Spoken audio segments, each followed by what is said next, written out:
The rest of it also follows, but let me show you by pictures the rest of it. So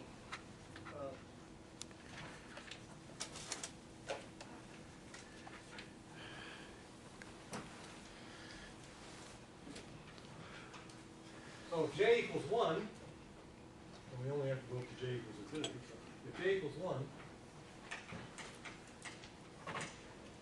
be careful making corny jokes knowing it's being recorded.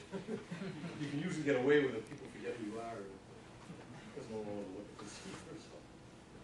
So what do we have? We've got W2 of t is equal to W1 of 2t plus W1 of 2t minus 1. And the other child of W1 is W3 of t is equal to W1 of 2t. So this is just a definition of the wavelet packet for the high filters minus W1 of 2t minus 1. And then in that case, let's just draw the pictures. So what we get is, we have this function W1, which we've already, we know is psi. And so basically, W1 of 2t is just squeezing it.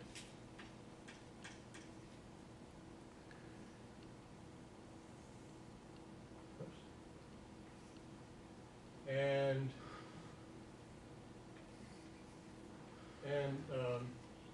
And then the translation is just as before.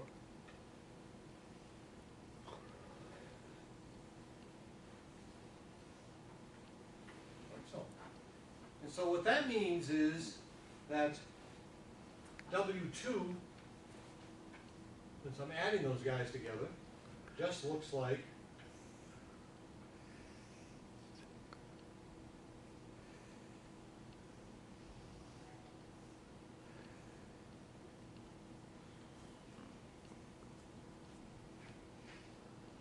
that. And W3, when I do the minus, looks like this.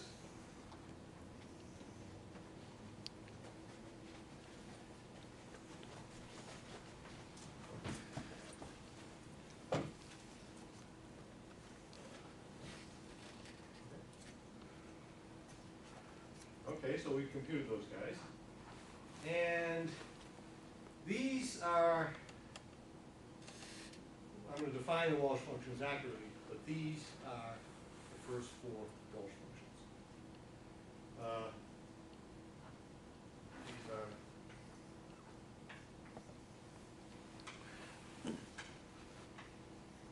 Walsh functions. And I'm going to be skipping things a little bit here, so which is, I'm checking my notes so I don't skip anything that I really think is valuable.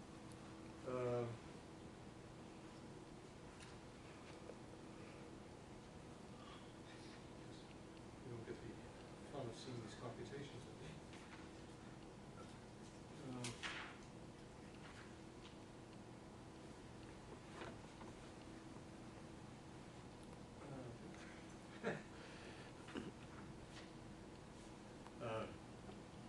Are you taking pictures of this now? Oh, okay. Just to let you know, I'm just not looking at Time Magazine or something. I wrote out about 10 pages of calculations here. Maybe I'm going to skip on it. And just say that when I calculated, because it's technical, it's not like a big idea. Well, basically, defining wavelet packets for the orthonormal system gives you precisely the Walsh function. Now, I haven't defined the Walsh functions, so let me precisely define the Walsh functions. But the last 30 seconds is really the assertion that once you know what the Walsh functions are, the wavelet packets that come from the higher MRA are precisely the Walsh.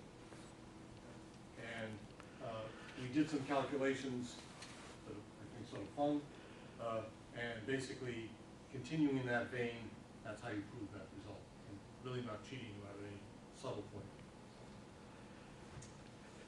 But basically, let me now talk about the Walsh functions directly. So the story is that Haar wrote this thesis, which has had tremendous impact, especially long after his death, for the Haar system around 1909, 1910. And then Rademacher and Walsh did sort of carried on from that point of view in the early 20s. And basically here is, let me just tell about the Rademachers and the Walshes and how they're related.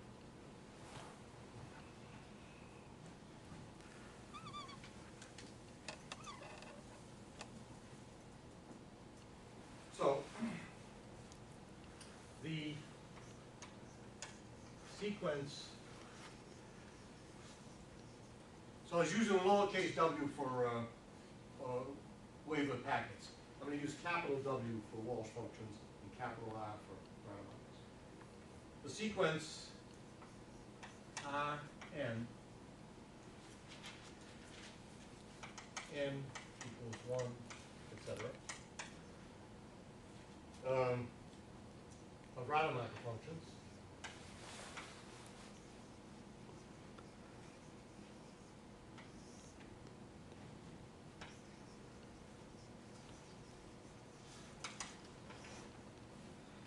on the torus. So we're looking at a one periodic version of it. Is defined by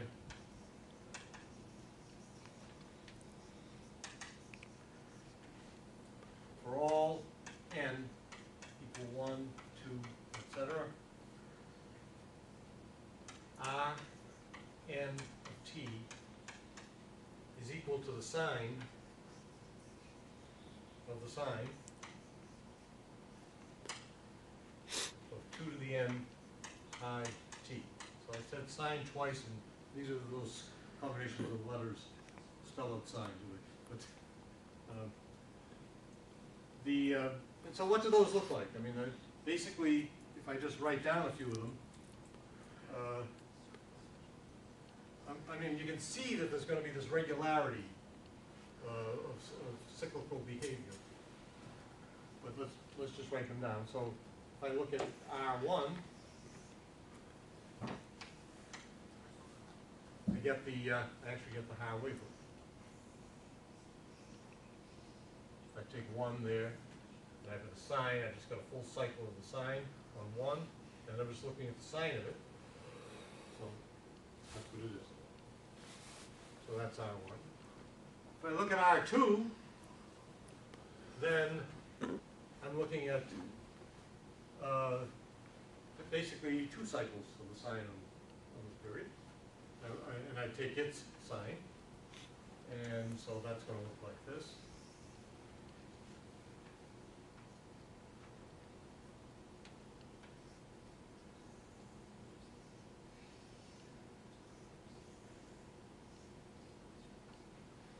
And that goes on ad infinitum, okay?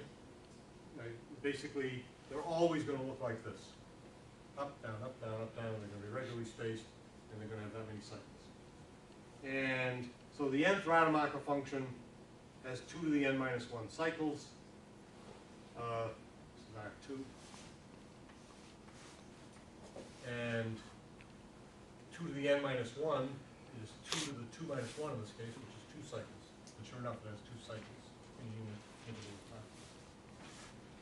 time. Okay. Now, let me, before I talk about the Rademachers, let me just mention the following fact, which I guess might be an interesting exercise to put down, maybe.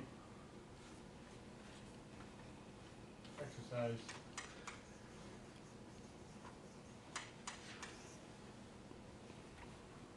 prove that the sequence square root of 2 sine of pi n t, where n goes from 1 to infinity, is an orthonormal basis for L2 of 0, 1. Okay. Now let's notice something about the Rademacher. Let's note that that Rn, this sequence from 1 to infinity, is orthonormal. Well, I think you can, let's see, did I normalize it correctly? I have to normalize it correctly, but yeah, that's okay. But you can sort of see, because of the regularity here, you take two different ones, they're going to, the one with the larger subscript is going to be essentially subsumed by the other one on a constant interval, and so therefore its integral is going to be 0 on this constant. So that's clear.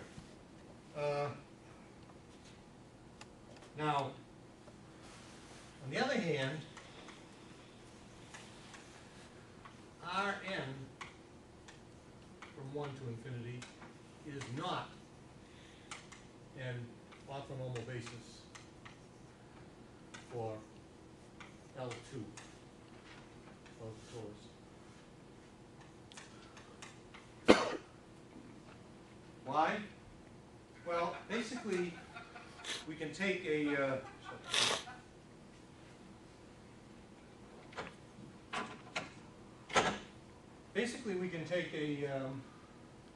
function that will annihilate all of it, and it won't be the zero function.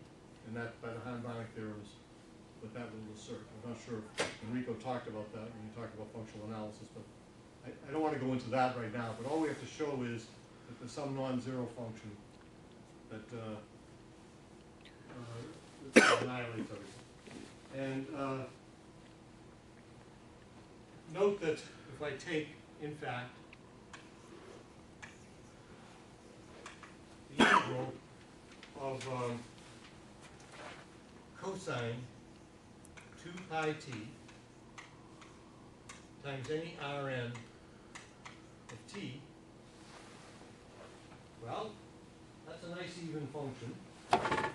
These are really sines. Right? And so basically, because they're really sines, we see that dt, that this is equal to 0. So, I mean, basically, I've got, I'm starting at n equals 1, and so the integral of the cosine with the sine times the sine, that's 0. But then if I start squeezing up the sines, I'm going to get the same behavior. That's an exercise, but it's straightforward. For all of them. Now, what Walsh essentially does is he gets himself an orthonormal basis with his functions. And let's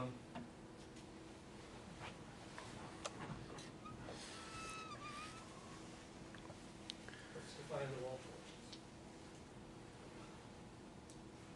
So, the sequence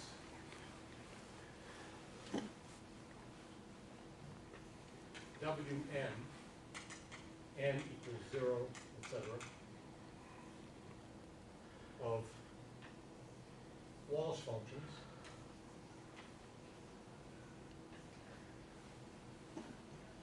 on the torus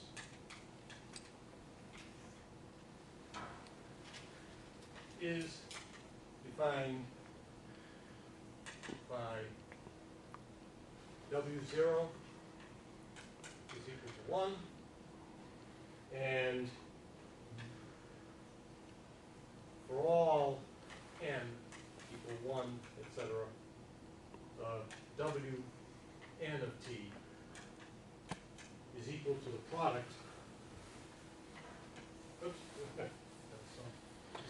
product of the Rj of t, where epsilon j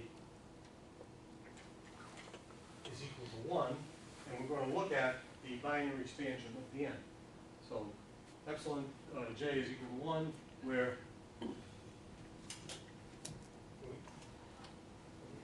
these are defined periodically, so on R, but they're periodic functions, where n is equal to the sum j equals 1 to infinity, epsilon j, 2 to the j minus 1, and it's a binary expansion. So the upper limit for the product, the first product that we wrote, is that from 1 to n? We have Wn t. Oh, I'm sorry. All I'm saying is, I'm looking at all the j. What I'm doing, I'm taking the binary expansion of n, and some of these are going to be 0, and some of these are going to be 1. I'm just going to look at the ones that are 1. The product up there goes from 1 to what? To infinity? No, I'm looking at, given this fixed n, Okay. I'm going to look at a product of Rademacher functions where I'm going to look at the jth Rademacher function where epsilon sub j is equal to 1 in the binary expansion of n. So it's very, very clever. By the way, Walsh didn't do this as far as I know. This is Haley, who we've talked about earlier in this course. There are several equivalent formulations of Walsh functions, and this one was due to Raymond Haley. So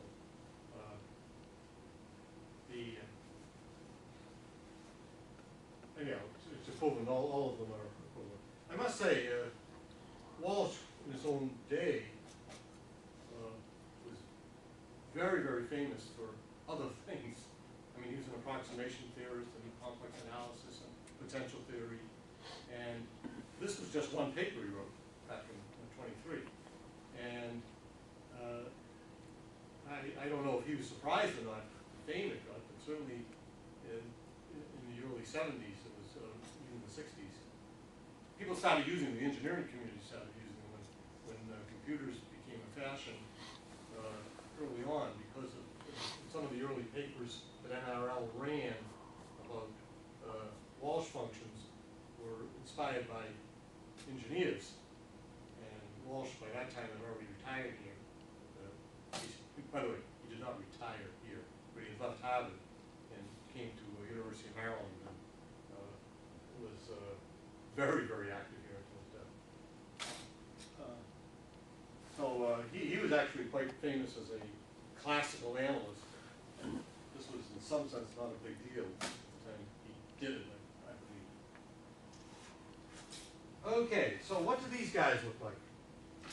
Well, let's draw a few of them.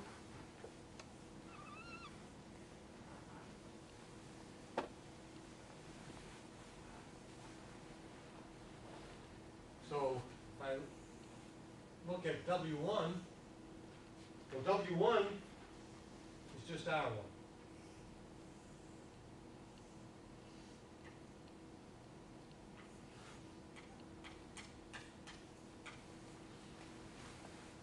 And W2, I want to look at W2, I expand out 2, and basically that's going to be when j is equal to 2, it's just going to be, that's the only time it's going to be a 1, and so that's going to be R2. And so it's going to look like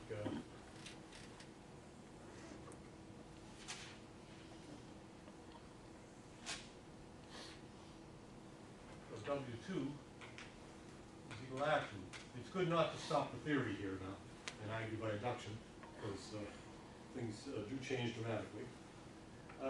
Because now, when we look at W3, we get a 3 by having 2 1s here. 1 plus 2. And so now, when we look at W3, we get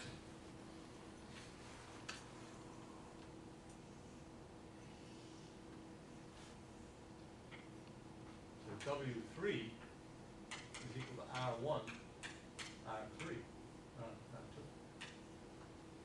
And of course that is very, very familiar.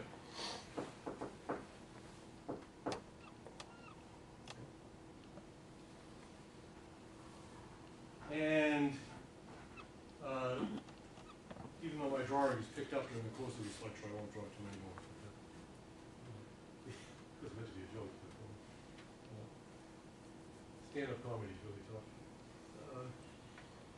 W4 is equal to R3. W5, I write out 5.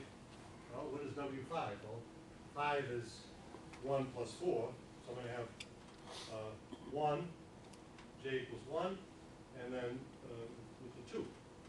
So this is equal to R1,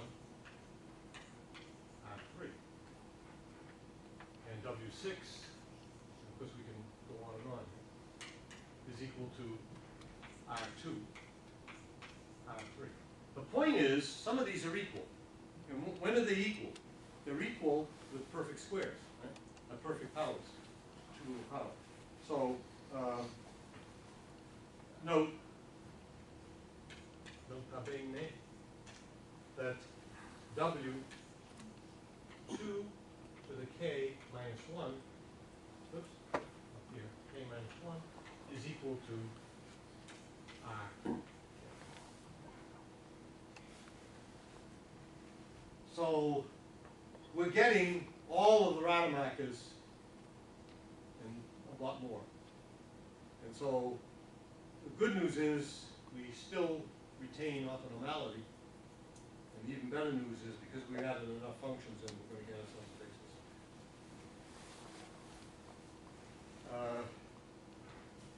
So, I mean, that's the point of view. And how do you prove that the Walshes are a basis? Well, it's I think another one of these clever little proofs that no fancy math involved necessarily, but clever. So fact,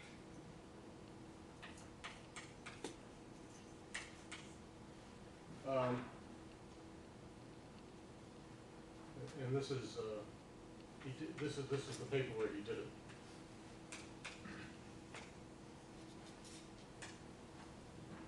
The set of WNs n equals 0, 1 is an orthonormal basis for L2 of 0, or oops. We're defining these things one for another. Well, I got to skip some of the details, but the first one I'm skipping is proof. Orthonormality is easy, really, because of the decomposition of the Rademachers for several other reasons. So, but why? So sufficient to prove that the closed linear span of the set of Walshes is equal to L2 of the torus. How can we do that? Well, the way, I'm not sure how many proofs are out there, but this is a very nice proof and very down to earth. Let F be in L2 of 0, 1, and define g of t to be the integral from 0 to t of f. Okay, it's an L2, so that means it's an L1. Integrate. Now, suppose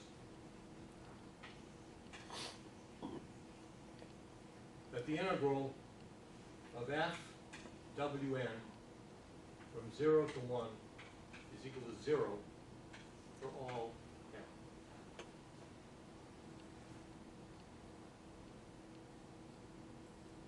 Now, remember, we're just going n bigger than equals.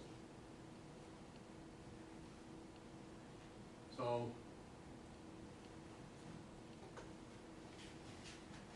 we can show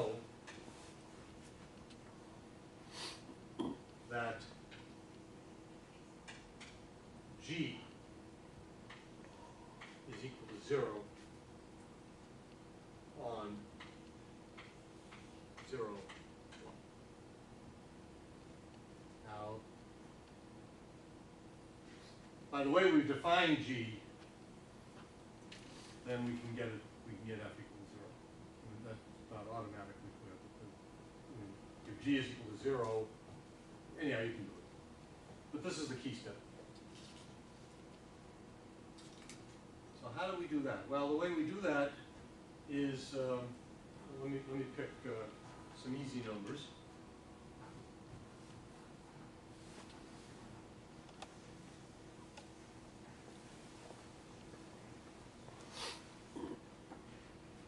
So let's look at W1. I have 0 is equal to the integral from 0 to 1 of f W1. So what's that equal to? Well, that's equal to the integral from 0 to 1/2 of f minus the integral from 1/2 to 1 of f. Right? Just by the definition of W1. And so that's equal to, the way we defined it, this is equal to g of 1/2 minus g of 1 minus g of 1/2. Well, I really need that the W0 is equal to 1 here, because now that's 0, and this is equal to 2 times g of 1/2, and so therefore g of 1/2 is equal to 0. Okay, that's a start. We get it for one number. And the way you do it is, and I'm not going to, maybe I should do one more. Basically you get it on a dense set. No,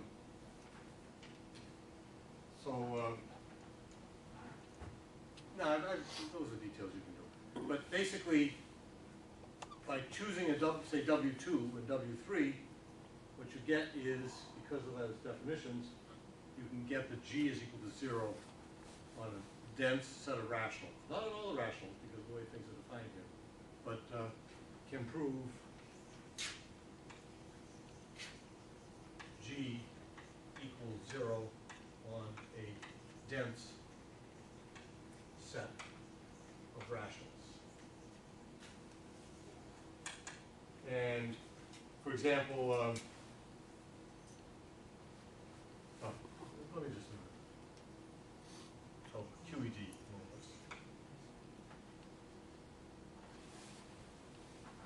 Okay, and the So what G1 is 0? say that again. G1. G1 is, why is G1 0? Because we chose W0 to be 1. Yeah. So that means the integral.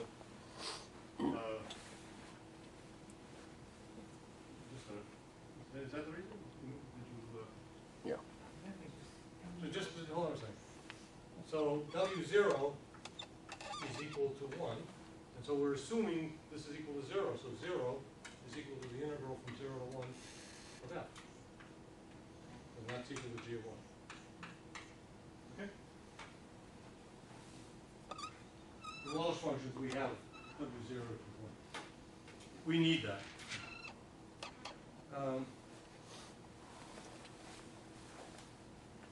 Okay. By doing what I did tonight and skipping all these calculations, I've maybe skipped too much, and I apologize for that. There is a very old classical book by, actually he worked in the Washington area, by Harmuth, where I learned some of these things.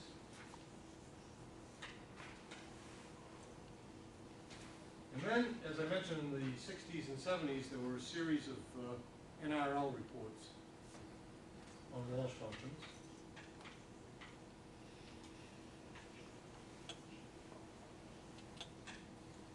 And it was at that time, I've mentioned to you before, I think that at Harvard, Joe Walsh, Professor Walsh, Joe Walsh was my instructor in potential theory, and one of the things I remember about him was on these snowy days when people didn't get to class until maybe a few minutes late, he is a very precise person. He always started his class right at the hour, so you have half the board filled. So, but in case that sounded negative, on the flip side, I remember going into his carol in Widener on several occasions because of assignments, and something I'll never forget because it was sort of inspirational. You'd say, you know, in this course, John, we're going to the frontiers of knowledge.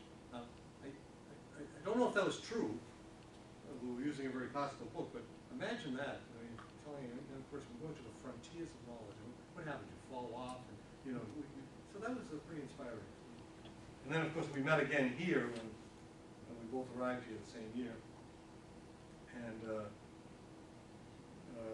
you found that the frontiers of knowledge ended in a quagmire instead of a cliff. things are chaotic sometimes. And it was at that time he told me I should really get interested in these functions, and I, of course, resisted that, since one always resists intelligent suggestions by world experts. And came to this many, many years later. The basic, there are several ways of defining Walsh functions, and what I'm doing because of the time and because of, as I said, I skipped too many calculations tonight, there are essentially three different ways. And one of them is basically his way, the way he did it in his 23 paper. He didn't introduce the term sequency, I don't think, but basically the idea of sequency is related to the fact that people want to have something analogous to the notion of frequency with trigonometric functions. It's not entirely trivial, but how they do it. But anyhow, there's this sequency, and then Hammett does that. Then, of course, in 31, which really was only 8 years after Walsh's paper, Paley came along and he showed the equivalence in terms of the Rademachers. And actually, one that I like very much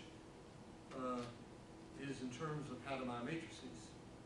And these Hadamars are very important in many regards nowadays. And you can define the Walsh functions in terms of Hadamars. And Hadamard matrices, for those of you who have taken some of the things we've talked about here with regard to codes and perfect reconstruction codes, codes with perfect autocorrelation, you can make such codes in terms of Hadamars and the like. Because Hadamard did his work much earlier than Walsh. He wasn't thinking in terms of making all the bases, per se. And there are very major open problems with regard to Hadamard matrices. By the way, Hadamard matrices were first formulated by Sylvester, who was a came from England, and was a professor at Johns Hopkins. And binary bit inversion plays a role. So there are essentially these three different ways, and depending on how you develop Hadamard functions, some of them are develop Walsh functions. Which of these three? Some of the results are easier to prove in one way than the other. Maybe I'm going to read a little bit about that Professor Walsh actually wrote about these functions. So if you don't mind, because this is not easily accessible. By the way, he came from Maryland, which is why I think he retired. Retired really is a long word.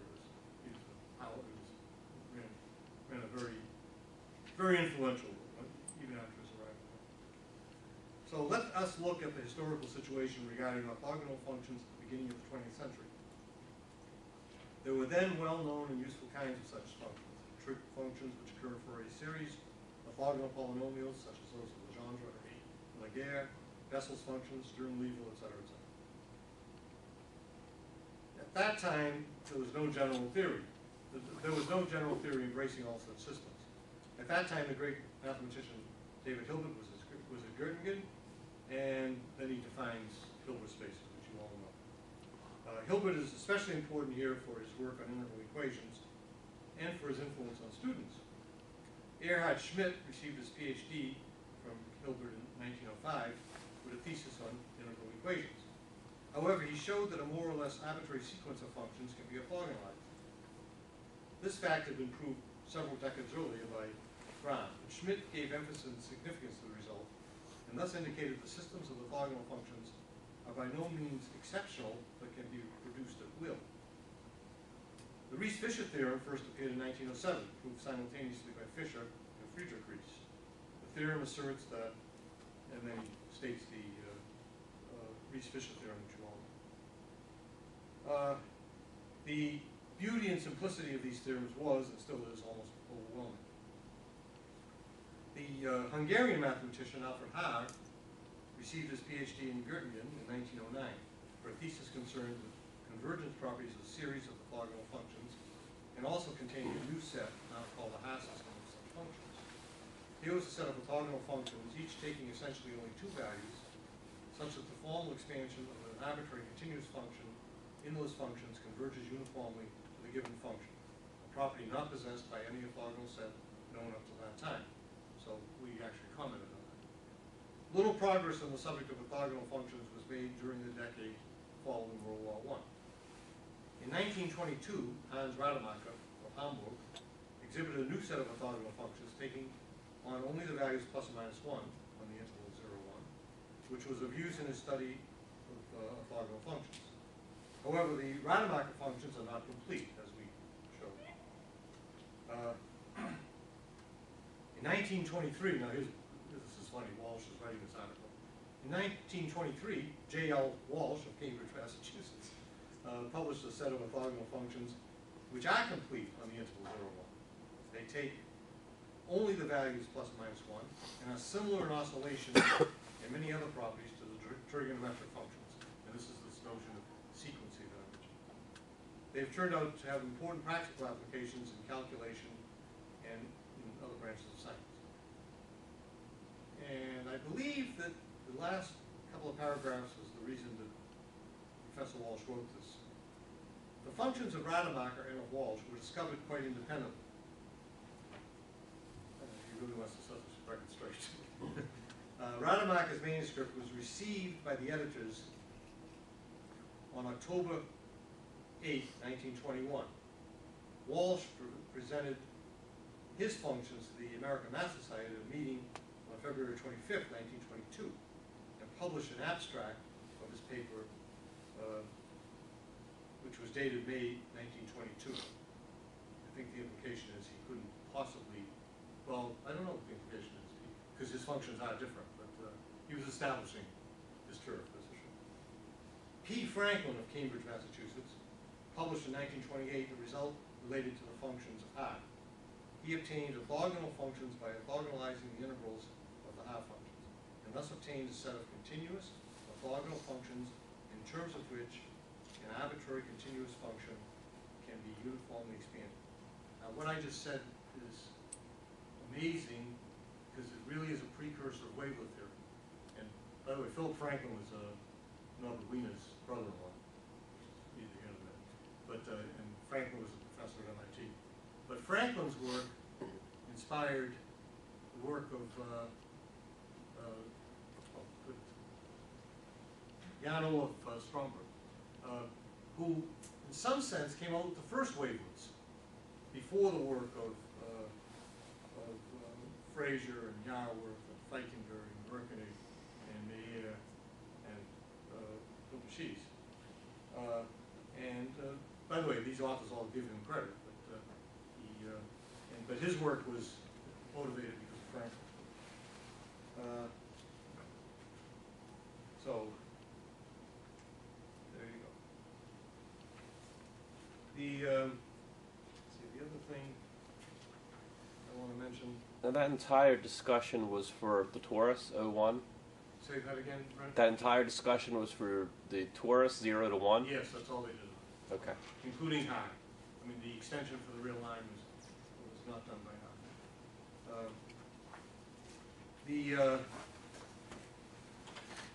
What I'm going to do is, I'm going to stop very soon, but when I talk about these guys again, which I shall do, the way I presented the subject so far is,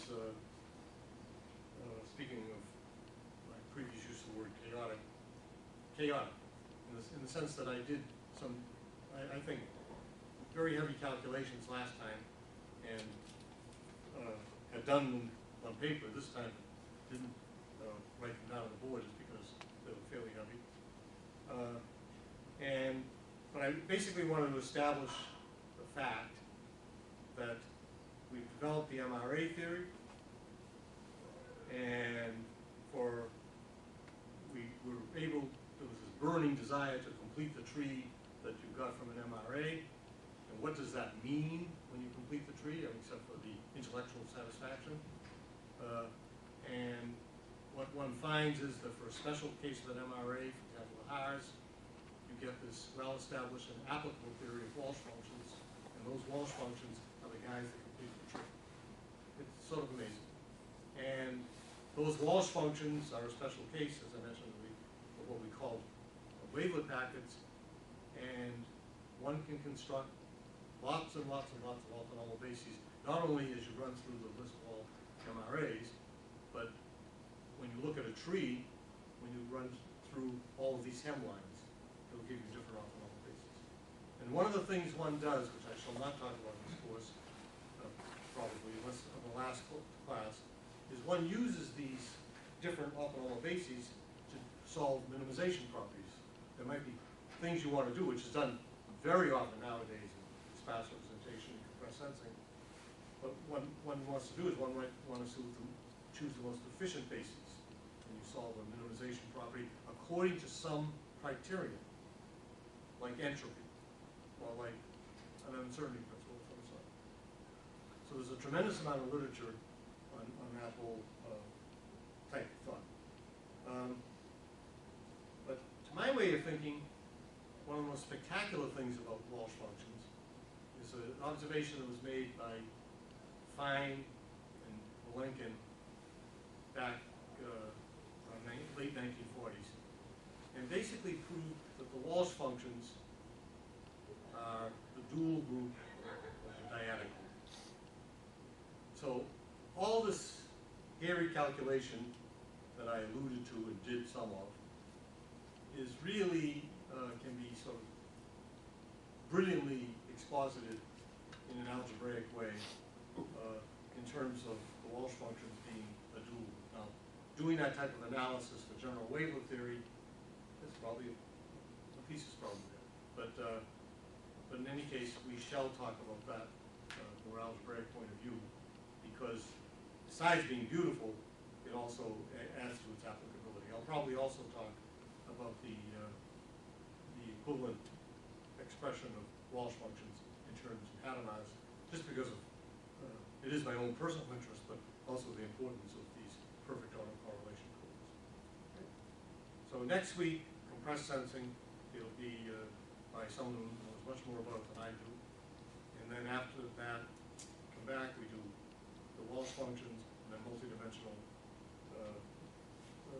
wavelet theory, and maybe in the last lecture something